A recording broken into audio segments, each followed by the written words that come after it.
If you've been outside lately, hiking, gardening, even just walking the dogs, this is the time of year to pay attention to ticks. Yeah, this is something that I think we're all dealing with a little bit right now. Joining us now is Wesley Strouts, a nurse practitioner with University Health, to talk about tick bites and what to do if you think you've been bitten. Thank you so much for joining us. Of course, you bet. Yeah. Yes, this is definitely something that we need to talk about because I am outside all the time with my dogs and I don't pay as much attention as maybe I should. So why are providers seeing an increase in tick-borne illnesses right now?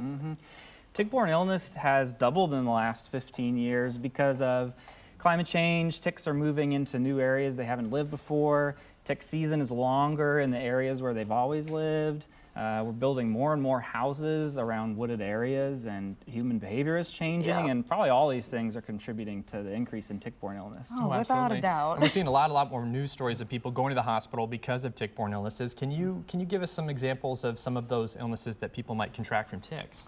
Sure. The most common tick-borne illness in the U.S. is still Lyme disease. Lyme disease is a lot more common in the eastern United States and the northern Midwest. Here it's very, very rare, or maybe even non-existent.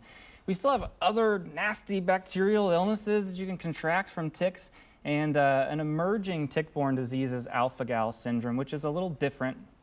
That's an allergy that's triggered by a tick bite, an allergy to red meat like beef, pork, lamb, and sometimes even dairy like milk, cheese, and ice cream. Oh my gosh, that is not what anyone wants. Well, you just obviously mentioned some of the symptoms, but what are the symptoms of Lyme disease if someone were to get it? Some of the symptoms of any of these bacterial illnesses are fever, headache. A lot of times people will just feel like they have the flu, but flu transmission in tick season is really not that common, and so if you have been bit by a tick and you feel like you have the flu, you might actually have one of these bacterial illnesses. Sure. If someone does, like let's say you're going out, you're playing with your dogs, maybe you look on your skin and you see a tick there, what would you recommend the first thing to do? Because I know there's a million different ways that you can read online to get rid of a tick. Is there a best practice, and then what do you do after that?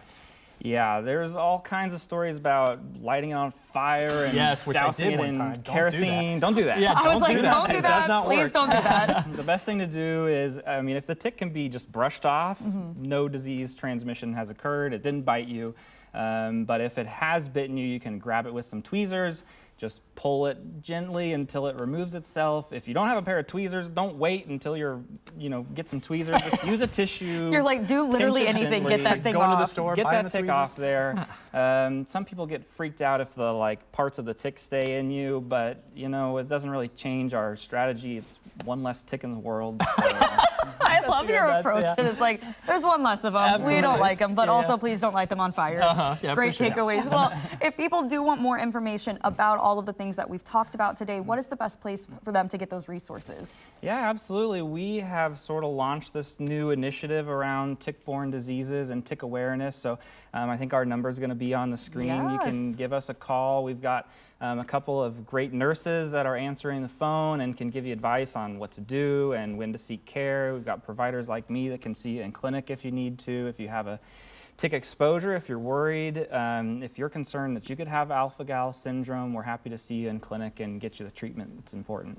Well, it's important stuff. Thank you so much for enlightening us on all this, and don't burn the ticks, I think, is another thing that I've come Don't do that, but just sure. call your doctor. Well, absolutely. thank you so much for joining us. Absolutely.